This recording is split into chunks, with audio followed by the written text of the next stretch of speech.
para anunciar a nossa segunda conferência, né? Então, mas antes de entrar nisso, como eu disse, a Preta falou assim que era para falar do contexto das EFAs no mundo, no Brasil, no Piauí. Eu disse assim, não, no Piauí é mais complexo, vou deixar para você, deixar para o Leandro, deixar para os educadores e educadoras que estão participando desse momento. E a nossa intenção aqui é trazer alguns elementos, então, do mundo, alguns elementos aí que buscam trazer as confluências ou as convergências dos diferentes momentos históricos, seja no Brasil e no mundo, e a ideia é que vocês possam estar encontrando isso na tarefa depois, entre um módulo e outro aí, nas atividades assíncronas e síncronas aí, nesse vai e vem aí da alternância, né? Não só do ir e vir, mas na perspectiva epistemológica da alternância de unir os tempos e espaços formativos, que vocês possam estarem fazendo uma discussão e refletindo sobre de que forma isso chega no Piauí. Então, a ideia é trazer esses elementos, trazer alguma coisa das diretrizes da pedagogia da alternância, bem rápido, bem no final aí, só para compreender que a gente está nesse processo de uma fase da pedagogia da alternância importante, então, esse contexto histórico que vai reverberar aí, posteriormente, numa política pública importante, que é as diretrizes da pedagogia da alternância aprovada em 2023. Então, pensando nesses módulos formativos, o primeiro, então, é o contexto histórico, compreendendo a história ali como uma possibilidade também dos acontecimentos presentes, né? O contexto histórico que faz a gente, ao mesmo tempo, compreender de que forma as EFAs do Brasil estão estruturadas hoje. E de modo singular, as EFAs do Piauí. Como eu disse, eu não tinha combinado nada com a Preta, não sabia que ela ia fazer a escolha da Bruna, e antes de vocês iniciarem, o Leandro e a Preta estavam até mandando mensagem, eu já tinha entrado, mas eu falei, enquanto esse pessoal está aí, eu vou separar também uma outra música da Bruna, mas não para cantar, mas só para que vocês possam verificar o texto, porque é ela que está anunciando a segunda conferência da Pedagogia da Alternância do Brasil, que é a música Semeia. Então, a gente inicia o nosso encontro pensando nessa perspectiva também, que o contexto das EFAs do Brasil é um contexto de semeadura. A gente pode até, numa perspectiva de uma leitura popular da Bíblia, a gente pensar também na perspectiva do semeador, né? Qual terra fértil, ou quais terras nós temos encontrados quando a gente chega para semear a estruturação de uma associação de uma EFA, a estruturação de um projeto político-pedagógico, a estruturação de um currículo, a própria materialização da pedagogia da alternância no território do Piauí. Então, a gente pensar sobre isso, assim, anunciando essa perspectiva, mas, ao mesmo tempo, problematizando, né? Quais contextos históricos as EFAs que, quando surgiram no Piauí, e as EFAs que estão sendo implantadas agora, porque a gente vai pensar assim, quando eu passo de um ensino fundamental para o ensino médio, também é um processo de implantação de um outro curso, de uma proposta pedagógica, é a EFA que vai se espraiando no território. Então, pensar o contexto histórico também é pensar esse presente da EFA aí no estado do Piauí e no Brasil. Então, Bruna nós temos anunciado a nossa conferência com essa música, uma delas, né? E outras tantas de Bruna, que diz assim, semeia, semeia, semeia, ó semeia semente, crioula da gente, semeia na mente e no coração. Semente da paixão para revolucionar, semeia um pomar de cheiros e cores, raízes e flores e frutos de cá. Ó semeia a luta, rumo a um tempo novo, junta com teu povo e aquece o mormaço. Semeia o espaço e vai ocupar. Mulher a lutar, ancião e menino, semeia um destino acima de ficar. Semeia a semente, coloca na terra, enquanto uns fazem guerra, outros plantam a paz. Semente é capaz de conscientizar, de alimentar o corpo e a mente. Semeia semente para frutificar. Ó, semeia para modo de ter alimento, semeia com vento, semeia na chuva. A água faz as sementes germinar, semente brotando, semente crescendo, se desenvolvendo até madurar. Semeia semente e coloca no prato. Semeia no mato, semeia na roça. Semeia para quem não tem mais condição. Deixa longe a preguiça. Semeia a justiça. Semeia para ter democratização. Então, para a gente também pensar esse processo histórico a partir dessa semeadura, né? O quanto nós estamos cuidando dessa semente, né? Dessa semente que se arvora em tantas bandeiras e tantos frutos, de forma a gente está cuidando da mesma. E para a gente pensar sobre isso, nesse cuidado, nessa ética do cuidado, eu trago sempre quando a gente tem falado sobre pedagogia da alternância, o contexto das EFAs, ou as EFAs como um todo no Brasil, a gente tem trago sempre o contexto não da conjuntura atual, não só da conjuntura atual, pensando só nisso, né, porque a gente poderia até falar sobre a conjuntura, mas compreendendo que nós estamos num ambiente cada vez mais de disputa. Finalzinho da música da Bruna, ela fala em democratização, num processo democrático, né, num processo de justiça. E a gente tem visto cada vez mais nos últimos anos acirrado o contexto das disputas.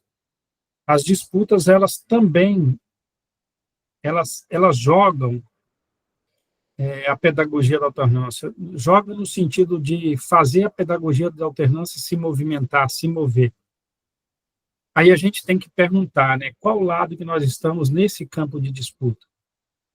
Quando a gente fala na tríade de educação do campo, a gente fala basicamente no campo, na educação do campo e nas políticas públicas. A gente ficaria com duas nesse momento, no campo e na educação do campo.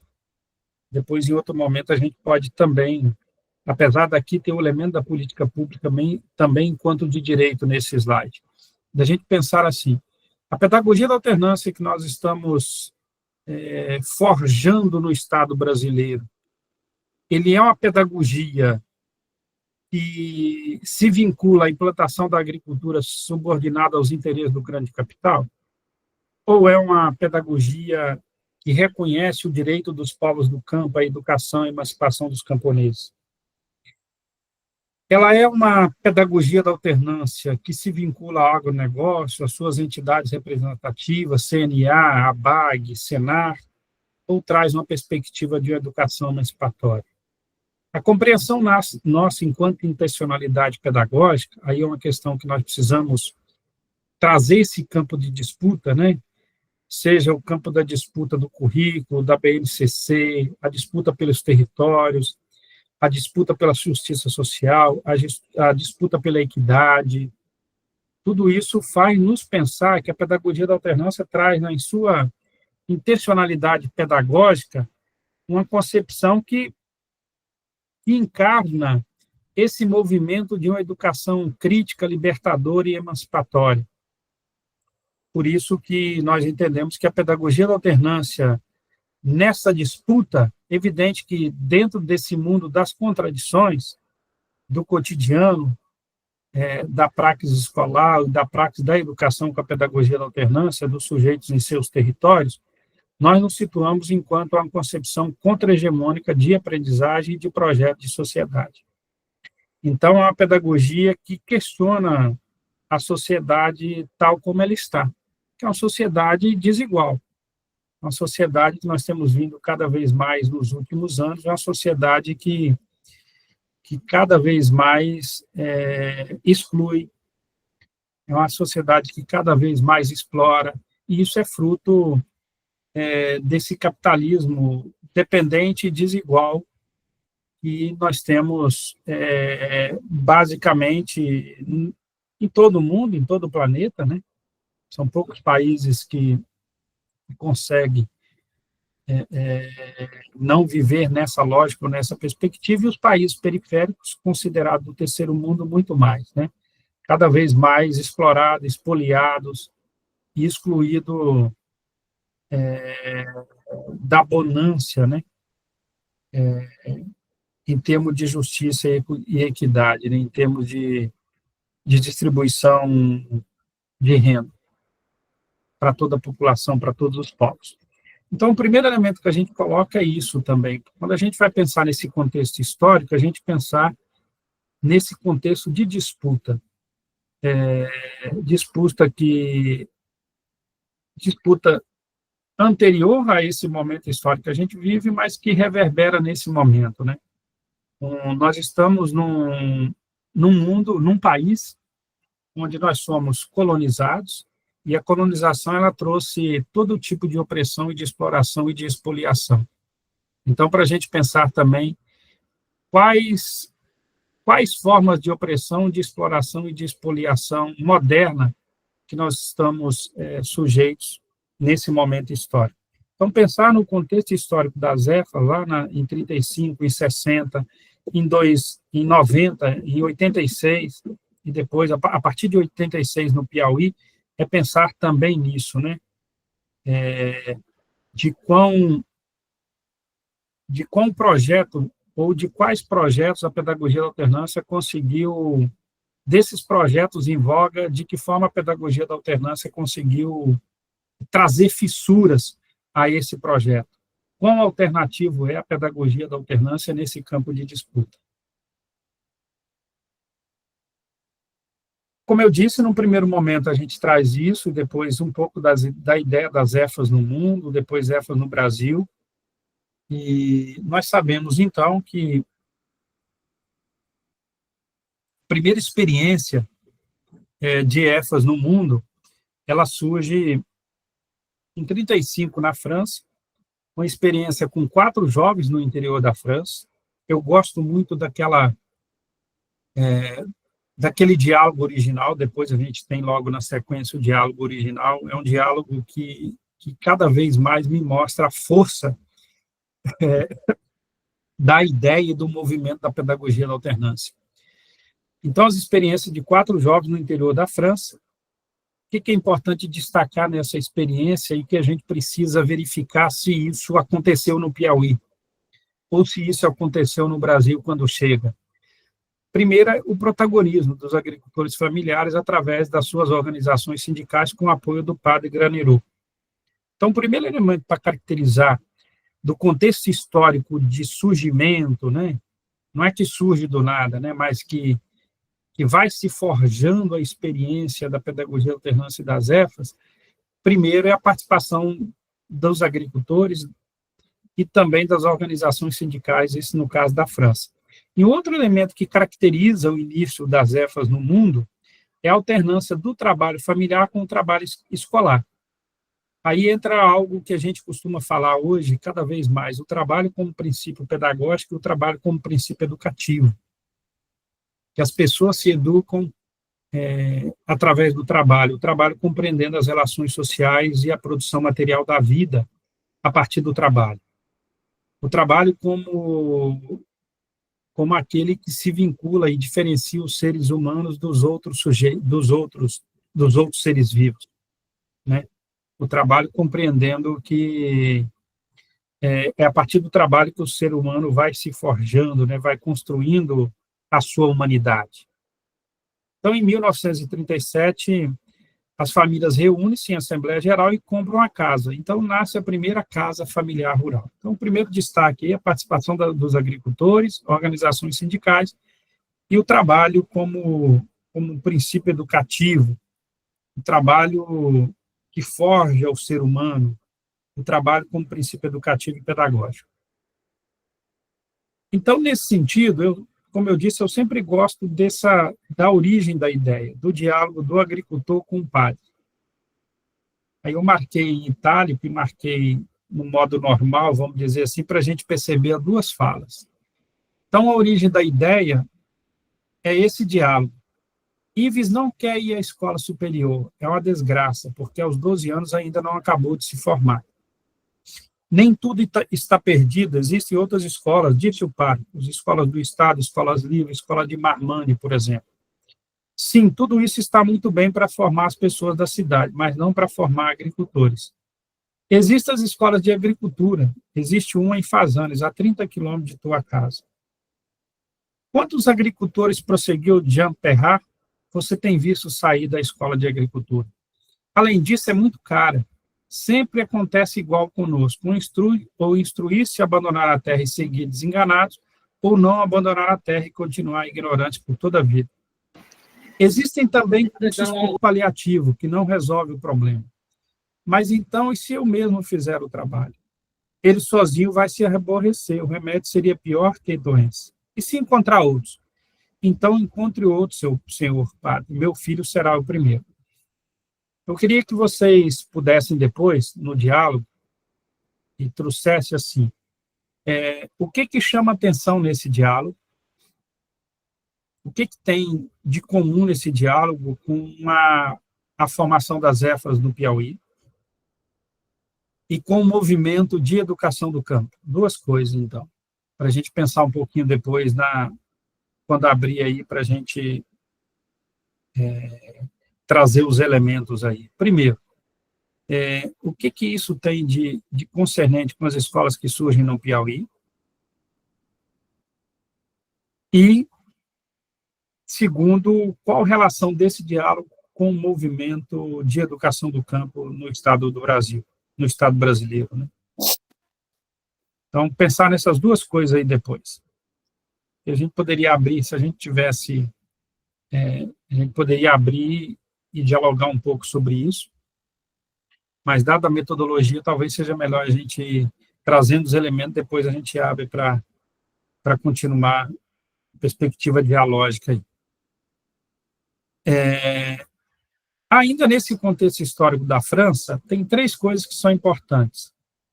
Primeiro, a gente pensar assim, que os pioneiros sempre pensaram numa pedagogia que se ancorasse na realidade. E na construção do plano de formação, no assentamento dessa base, dessa nova escola, né, dessa escola que prima pela experiência, pela concretude da vida, as linhas básicas do plano de formação foram em cima de três grandes aspectos da formação: a formação técnica, a formação geral e a formação humana. Então, compreendendo, é evidente, que tem uma imbricação do geral e do humano, e tem uma imbricação do técnico, do geral e humano. As coisas não estão dissociadas, né? Mas pensando assim, que o primeiro plano de formação, ele trazia em sua característica os elementos da formação geral básica, da formação humana e da formação técnica. A gente pode pensar que os nossos planos de formação, eles ainda, não é que isso seja problema ainda, eles carregam, né, essa marca, né, de trazer os elementos da formação geral, da formação humana e da formação técnica. A gente falava do humano social, humano técnico e humano geral, vamos dizer assim, em termos de plano de formação. Para a gente atentar e para a gente estar antenado, vamos dizer assim, que a experiência francesa, ela vai nos mostrar cada vez mais aquela primeira ideia do protagonismo das famílias e da relação com os sindicatos, com os movimentos sociais. Então, a primeira crise da escola francesa, em 1945, ela aparecia porque eles consideravam assim, às vezes a ação dos sacerdotes era importante, só que alguns questionavam. E também a ação do Ministério da Agricultura era demasiadamente pesada, porque as EFAs eram vinculadas ao Ministério da Agricultura. Então, parece estabelecer... Aí Garcia, né, Pedro Puig e Roberto Garcia Maria Rodriga vão dizer assim, que é preciso estabelecer uma linha, uma conduta, um princípio, porque às vezes havia interferência demais do Estado e da Igreja, ou da Igreja. Então, o presidente da União Francesa, em 1945, declara: as maisons familiares rurais, as casas familiares rurais na França, não podem ser nem do Estado nem da Igreja, e sim das famílias. Então, para a gente perceber esse contexto e como que isso vai se forjando, né? O princípio e o protagonismo das famílias ao longo desse processo também, além das contradições que vão aparecendo ao longo do tempo. A pedagogia da alternância, segundo Gimonet, é um longo trajeto institucional e pedagógico, ou como denomina o nosso querido Sérgio Zamberlan, uma longa, curta caminhada. Para Gimonet, a diversidade torna-se regra hoje, mas alerta para o respeito à identidade, os princípios, a questão da unidade dos movimentos das EFAs através do planeta. Por isso que a gente tem a EFAP, por isso que a gente tem a Unefab, né, por isso que a gente tem um movimento de articulação, né, para a manutenção da identidade dos princípios. Mas a ideia da unidade na diversidade. O princípio é inegociável, né? Essa unidade só pode existir se cada EFA atender alguns traços fundamentais de uma identidade comum. Gimonet, então, baseado em Gimonet e Sérgio Zamberlan, a gente pode dizer que a pedagogia da alternância é a história de uma ideia que virou pedagogia. É a pedagogia da alternância, é a história de uma ideia, a história de um movimento que vira pedagogia da alternância. E esses traços e as identidades comuns, depois a gente vai ver, estão vinculados aos 4 pilares. Então, as EFAs no mundo, depois da França, a primeira fora da França, ela começa na Itália, em 61, e logo depois na África, em 62, e na década de 60 ela chega no Brasil, sendo o Brasil pioneiro das EFAs, né? O Brasil é o segundo país do mundo com mais EFAs, ou com mais CEFAs, né?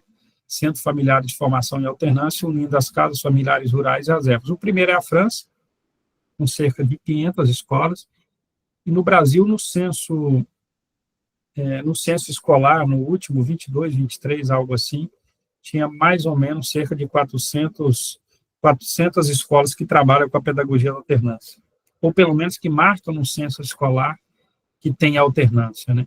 Sejam públicas, seja comunitárias ou sejam privadas, sem entrar nesse mérito, né?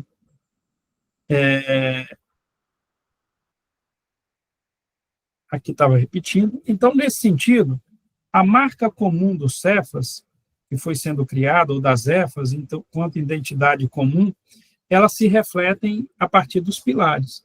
Os 2 pilares meios, né, que nós conhecemos, pedagogia da alternância e associação local, e as 2 finalidades, formação integral e desenvolvimento do meio. Então, no contexto histórico das EFAs, os pilares, eles não surgiram do nada, né? Mas desde o início, quando a gente faz a leitura do livro de Lausanne, esses elementos vão aparecendo, não da forma como está escrito hoje, até porque os pilares cada vez mais vêm sendo debatidos em termos de ressignificação, não do pilar em si, enquanto tem 2 movimentos, na verdade, que depois a gente pode entrar isso no diálogo e no debate, né? Tem um movimento que coloca mais pilares, né? Nós temos alguns companheiros nossos que entendem que, além desses 4 pilares, tem mais 1 ou 2 aí, e tem outros companheiros nossos que dialogam que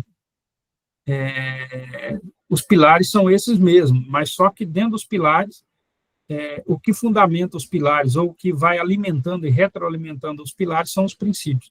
Então, quando a gente vai falando da formação integral, o princípio da formação humana, social, política, emancipatória, quando a gente vai falar de desenvolvimento social, político, hoje trazendo cada vez mais o elemento da agroecologia, a autogestão, a gestão compartilhada, pensando no elemento associação, e a pedagogia da alternância não como método, né, mas como matriz teórica e metodológica, né? Não pensar a pedagogia da alternância apenas como uma metodologia, né, mas compreendendo toda a complexidade da alternância, todo o seu potencial, até numa perspectiva hoje, uma discussão que a gente pode até fazer enquanto modalidade. Além dos pilares, eu costumo colocar aqui é Benhame, depois a gente pode, eu costumo trazer também esse aqui, mas eu vou trazer antes Benhame. Uma das pessoas que pesquisou na sua dissertação, na sua tese, né, e trouxe uma ressignificação dos pilares, eu compreendo mais que não são outros pilares, Benhame também compreende isso, que, na verdade, ele traz mais uma imbricação. Ó. Quando a gente vê os 2 desenhos, a gente vai vendo que um está muito mais numa perspectiva linear, né, que é esse primeiro, né, e o outro está mais numa perspectiva de circularidade, né, de circularidade, de não ter fim, apesar que você tem 2 meios e 2 finalidades, mas eles muito mais integrados entre si. Então, e ao mesmo tempo você caracterizando mais o que significa cada coisa, né? Trazendo a formação humana integral como formação humana e ao mesmo tempo trazendo a perspectiva emancipatória e transformatória do sujeito, né? Enquanto formação integral. E trazendo no desenvolvimento, até pela discussão que a gente tem de desenvolvimento hoje, e apropriação do agronegócio, apropriação do empresariado sobre a ideia da sustentabilidade, caracterizando melhor qual matriz que nós estamos falando quando nós estamos falando de sustentabilidade. De produção e reprodução sustentável da vida, terra, trabalho e agroecologia, e também pensando a pedagogia da alternância numa perspectiva de educação popular, educação contextualizada, nessa relação mais imbricada com essa educação, né? E pensando a associação, não só a associação, mas ampliando um pouco a visão da comunidade e do território, né, na relação com as famílias, comunidades e movimentos sociais. Então, para a gente pensar que o contexto histórico da criação das EFAs, ou do início das EFAs, ele se sustenta também a partir dos seus princípios, da sua essência, e os pilares são fundamentais para pensar nisso. Eu costumo trazer esses elementos aqui, quando eu vou falar dos pilares também, porque eu entendo que há uma imbricação, né, dos pilares com os princípios. Então, que eu compreendo que, quando a gente fala nos pilares, a gente vai trazendo 4 elementos que são importantes a gente pensar. Primeiro, um princípio pedagógico, através do pilar pedagogia da alternância. E, através do pilar pedagogia da alternância, tem um outro princípio que é o metodológico, que a nossa ação pedagógica no plano de formação acontece a partir dos temas geradores e plano de estudo. Aí, dentro do pilar associativo, tem um princípio político e associativo, da associação cada vez mais como assumindo esse projeto. Da associação, de fato, ser protagonismo, aquela ideia da desavença lá na França em 1945, né? Não ser da igreja nem do Estado, mas sim das famílias, nessa perspectiva mesmo, associação numa autogestão desse processo, né? Pensando na autonomia política e pedagógica, pensando na autonomia não só pedagógica, mas na autonomia política também. E um princípio filosófico, que é a educação do novo ser social e do novo projeto da sociedade. Aí entra a ideia da hegemonia. Nesse caso, a ideia da contra-hegemonia, da educação libertadora, crítica e transformadora. Nesse sentido, nós temos 3 elementos aí que vão perpassando, né, os princípios, né, que é a educação contextualizada, a dialética e o protagonismo do sujeito coletivo. Então, aí aparece depois os 2 pilares, né? Isso resulta, então, numa formação integral e no desenvolvimento do meio. Então, caracterizando, assim, a pedagogia da alternância como uma educação crítica e emancipatória. Aqui nós vamos passar rapidinho, só para a gente dizer assim, a dinâmica da pedagogia da alternância, então, ela foi se constituindo pensando naquela relação inicial com o trabalho, né? O trabalho como princípio educativo. E, nesse sentido, as mediações pedagógicas elas contribuem com esse processo, né? A primeira mediação que foi criada foi o plano de estudo, foi mais ou menos em 1945, 46. Alguns autores falam 45, outros falam 46, né? Depois eles foram constituindo a partir da necessidade, a partir da realidade, a partir de análises que foram surgindo, as outras mediações foram sendo constituídas, né? Então, a pedagogia da alternância está aberta aí para as novas mediações, desde que, como eu disse, a unidade e a ideia do princípio, a essência, seja inegociável. Então, a pedagogia da alternância, ela apoia na alternância integrativa, ela é aquela alternância que tem a compenetração dos tempos e espaços formativos. A pedagogia da alternância, cada vez ela vai ser integrativa. Quanto mais integrativa ela for, mais unidade terá entre tempo escola e tempo comunidade, entre sessão, mês profissional e sessão escola. Aquela ideia assim, não dá para dicotomizar teoria e prática e teoria, também não dá para dicotomizar ou separar ação, reflexão e ação. Então, quando a gente fala em sessão escola e sessão meio sociofamiliar, é apenas uma divisão didática dos tempos formativos. Mas, em tese, esses tempos formativos não podem, em tese, não. Numa perspectiva de praxis, os tempos formativos eles não podem ser divididos, e não devem ser divididos. Então, quando eu penso na alternância, eu sempre cito isso, a alternância no Piauí é uma alternância de 30 dias, é uma alternância de 30 dias, 15 dias na F e 15 dias no meio socioprofissional. Não é alternância de 15 dias, alternância de 15 dias é no caso do Espírito Santo, que é uma semana na EFA e uma semana no meio socioprofissional. Então, a alternância se completa nesse ciclo de estudo, vivência e trabalho, vivência e estudo. Na EFA, mais estudo, menos vivência e menos trabalho. No meio socioprofissional, mais trabalho, mais trabalho, depois menos vivência e menos estudo. Mas compreendem que a relação com o território, ela sempre é principiada tendo a base fundante o trabalho como princípio educativo, o trabalho como princípio pedagógico. E no Brasil? No Brasil, a gente traz, então, para a gente ir pensando, as características desse início. Agora nós temos, é possível a gente fazer mais rápido. No Brasil, as experiências, ela começa, então, na década de 60, sob a influência da escola italiana, até pela uma relação que existia, o padre Humberto, italiano, então ele vem para o Brasil, e ele não conhecia, quando ele vem para o Brasil, ele não conhecia a experiência na França, né? Ele conhece posteriormente. Depois que ele vem para o Brasil, ele vai percebendo, né,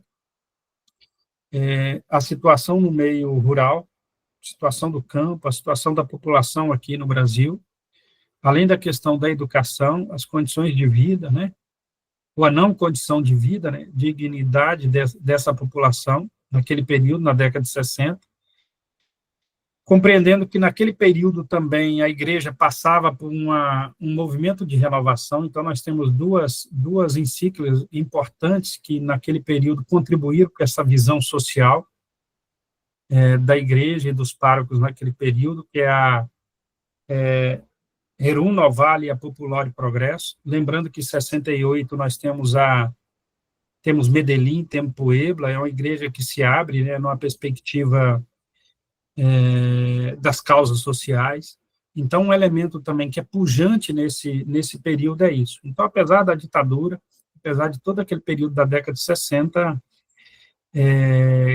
com essa liderança, né, e apoio do padre Humberto, os agricultores familiares da região sul do estado do Espírito Santo iniciam primeiro o MEPS em 68 e logo na sequência o MEPS trabalhando saúde, educação comunitária e educação.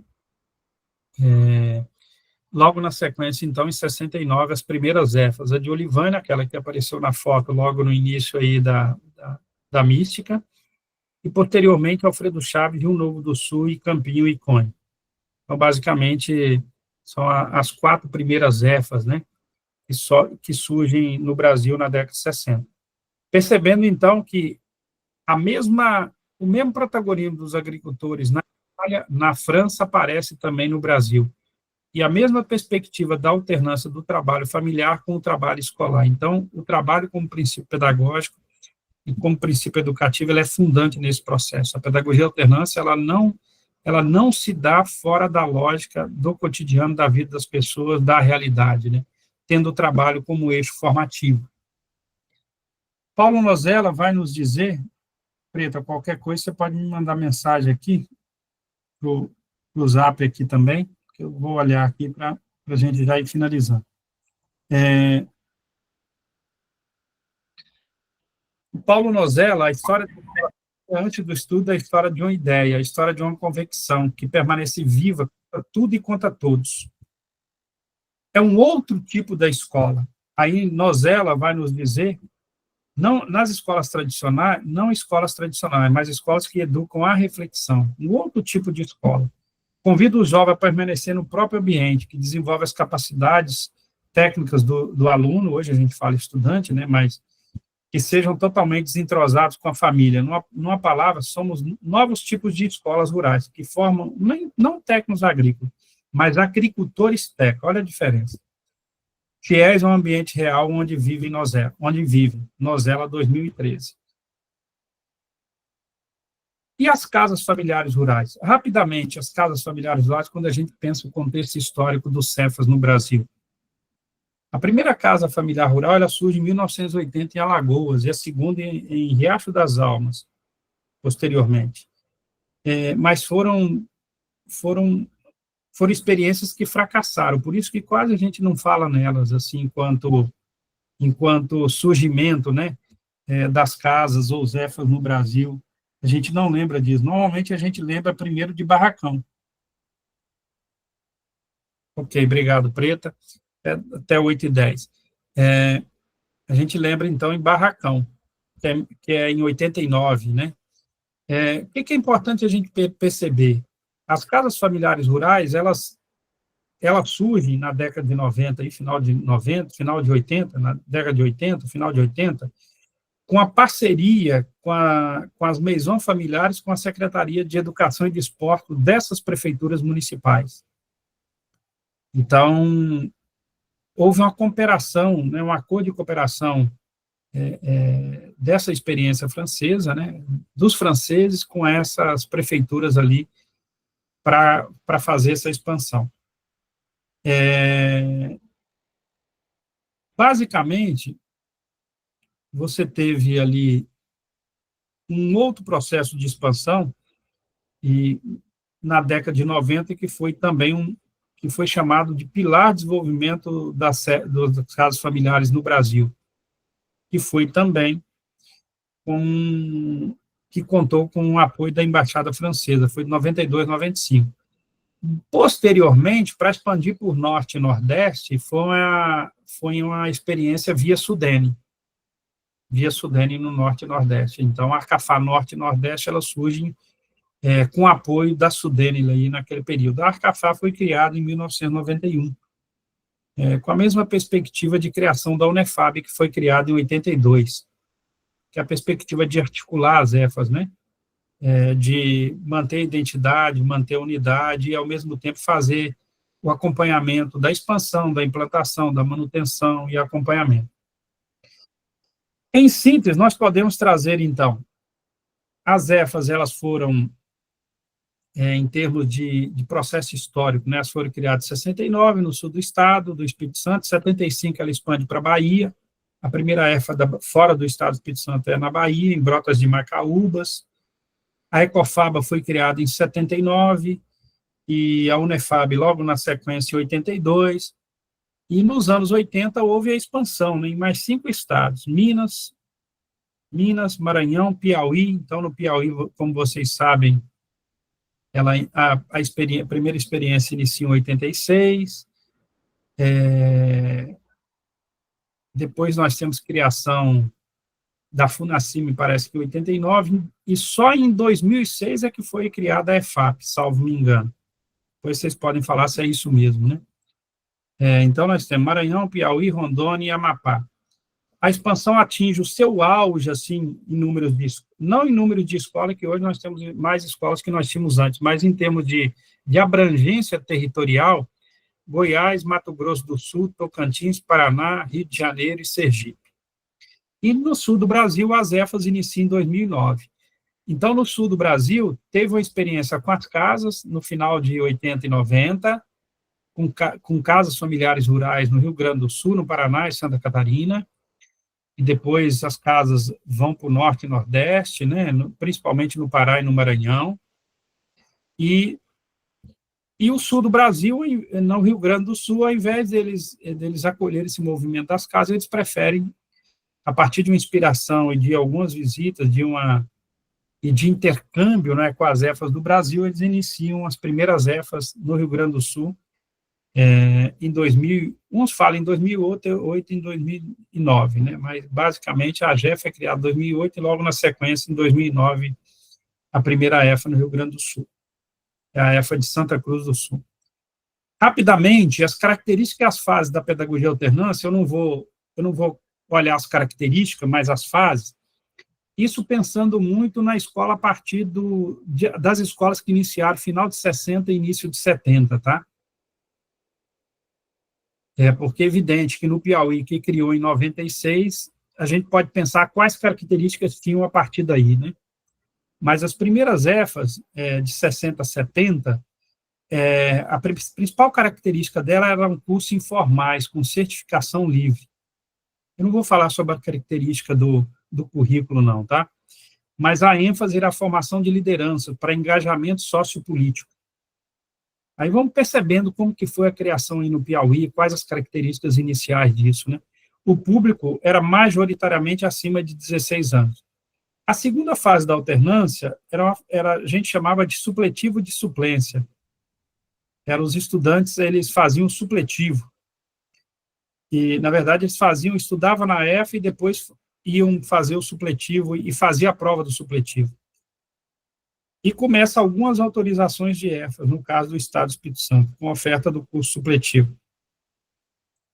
E começa a aproximação das EFAs do plano de estudo com o currículo oficial. A terceira fase da alternância marca o início dos anos 80 e o início dos anos 90. É evidente que essas datas elas mudam um pouco, mas é só para a gente caracterizar o período. Aí começam os cursos regulares e seriados. Né? Começa a série, sai do supletivo para as séries, né? E tem a ideia de constituição das associações responsáveis, que antecede a criação das novas EFAs. Então, antes de criar uma EFA, primeiro uma associação local.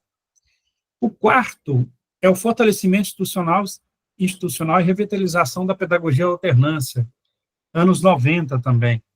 Fortalecimento político do movimento, maior participação dos agricultores na gestão das regionais e das EFAs, descentralização das formações, plano nacional comum, e a quinta fase é a alternância na educação profissional de nível médio e nas universidades, anos iniciais do novo milênio. Expansão da alternância no sistema público do ensino, criação da rede CEF e o reconhecimento pedagógico da pedagogia da alternância, além da alternância nas universidades, né, nos programas de governo. Então, a alternância, a gente vai percebendo, nessa perspectiva contra-hegemônica, ela reverbera um processo formativo contralógico e um modelo de desenvolvimento. Desse modelo que gera assimetria social, política e econômica que vem sendo construído historicamente. Então, a alternância, ela fortalece uma ruralidade pautada na agricultura familiar camponesa e se contrapõe ao discurso hegemônico da modernização pela urbanização e pelo agronegócio. Então, uma tarefinha aqui, para a ideia de vocês pensarem, não vai dar tempo de falar da resolução, em outro momento a gente pode vir para falar sobre isso, para a gente pensar assim, quando a gente fala desse contexto histórico, vamos pensar vocês aí, para a gente pensar assim, descreva a história da pedagogia da alternância através de uma palavra, ideia-chave, frase ou música. Pensa aí vocês aí, depois o Leandro e a Preta aí, quem está coordenando, vai coordenar, e o sujeito do curso pensar sobre isso. Constrói a linha do tempo da pedagogia alternância no Piauí, no Brasil, no mundo.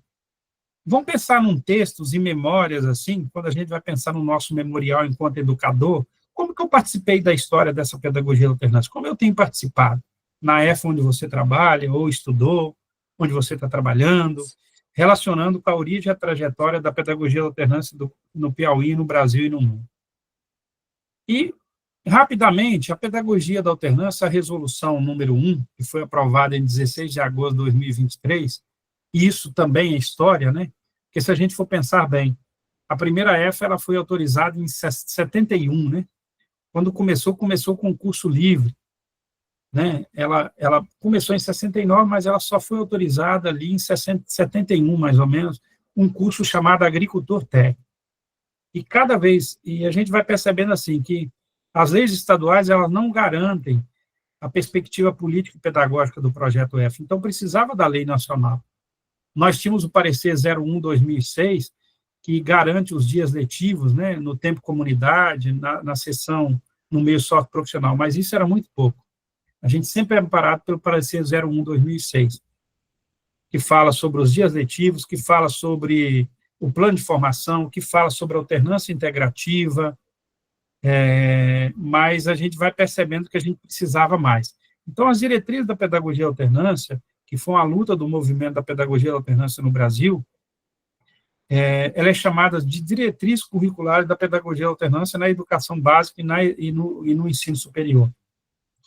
Ela traz elementos chaves para a gente pensar a pedagogia alternância, porque ela traz ensino-aprendizagem, traz formação docente e traz referências pedagógicas e metodológicas, compreendendo que nós devemos ampliar a oferta de vagas, devemos reconhecer cada vez mais esse sistema de ensino e devemos cada vez mais também aproveitar as potencialidades da pedagogia alternância, seja na educação básica, seja no ensino superior.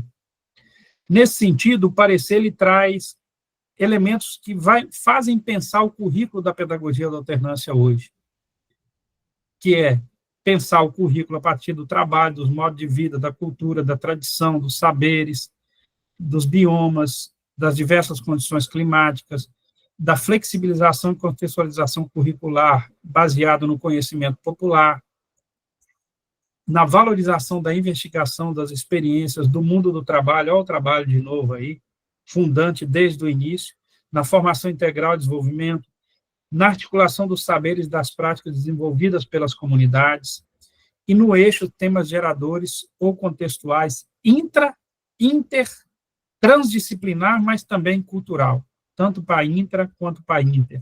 Então, o currículo da pedagogia alternância deve observar tudo isso.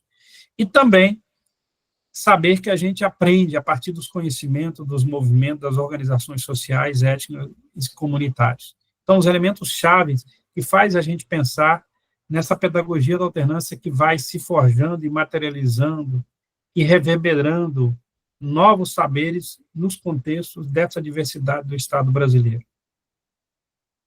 Ainda é sobre o currículo, mas depois eu deixo essa apresentação, esses elementos já aparecem ali, naquele mapa conceitual. E para a formação em alternância, a gente pensar assim, vocês estão iniciando um novo processo formativo, a gente está se formando sempre, né? Na EFA a gente aprende o tempo todo. E a gente pensar assim, que tanto para os estudantes quanto para nós, monitores e monitoras, educadores e educadoras da pedagogia alternância, é pensar na centralidade no meio familiar, socioprofissional, comunitário, nas contradições da produção material da vida no campo, que deve ser parte do nosso currículo, não só do currículo do estudante, mas no currículo também da nossa formação, dos educadores. E vocês lembram que eu falei assim, que precisa ter cada vez mais unidade entre tempo escola e tempo comunidade, sessão escola e sessão familiar, na reconfiguração da relação teoria e prática na formação de educadores e educadoras, né? Essa unidade indissociável entre teoria e prática, né? De cada vez o nosso saber, os nossos saberes sejam construídos a partir dessa perspectiva, né, de uma formação cada vez mais integrada. E quem dá conta disso são as mediações pedagógicas, devem dar conta disso, tendo como eixo orientador o tema gerador e o plano de estudo. E para a gente cada vez mais pensar numa formação que seja formação por área, como estratégia para a superação da fragmentação do conhecimento, numa perspectiva de uma visão cada vez mais totalizante. Então, torna-se cada vez mais imprescindível a gente pensar a educação do campo com a pedagogia alternância dentro da contradição fundamental entre capital e trabalho, e pela nossa opção de classe. Se a gente não superar a lógica da produção capitalista, que explora o trabalho, explora a natureza, que exploria, que oprime, né, que cada vez mais é um projeto de colonizador que não se acaba, nós estamos, evidente, não fazendo uma perspectiva enquanto intencionalidade, nem enquanto prática pedagógica de contra-hegemonia nessa sociedade. Um outro hino que a gente está trazendo na nossa conferência é esse aqui. Ayano, temos 1 minuto. Somos escola-família que sonha prosperidade, produção na propriedade. Por isso, na filosofia, sua pedagogia é integração. Une teoria e prática, faz alternância na educação. Escola-família, a escola que todos desejam, que a gente almeja para ser cidadão. Escola-família, um novo jeito de aprender, de saber viver, nova educação. Quem vive essa pedagogia, mundo, escola, família, descobre a integração. A teoria se torna prática, olha a indissociável aí, teoria e prática. Prática e educação. Pai e mãe se tornam mestres, na escola faz construção. Essa semente plantada na agricultura familiar faz nascer nova esperança. Na escola comunitária, nova semente a brotar. Educação libertária, o lema é participar. Convidando para a nossa conferência, estão abertas as inscrições ainda para os trabalhos, até dia 15/10, podem ter trabalhos também virtuais, então aproveita as experiências, e a gente tem muitas experiências por esse Brasil afora, e a gente precisa dar voz e visibilidade a essas experiências e aos sujeitos que fazem a pedagogia da alternância. E na mística do encontro, eu não citei a frase no início, mas sempre cito, que é a mística da nossa caminhada mepiana, né, e que também faz parte da mística funaciana, né, que é a frase: encontrar-se para conhecer, conhecer para caminhar juntos para crescer, crescer para amar-se mais. A gente, então, abre cada vez mais para a perspectiva dialógica, e já novamente agradecendo a oportunidade.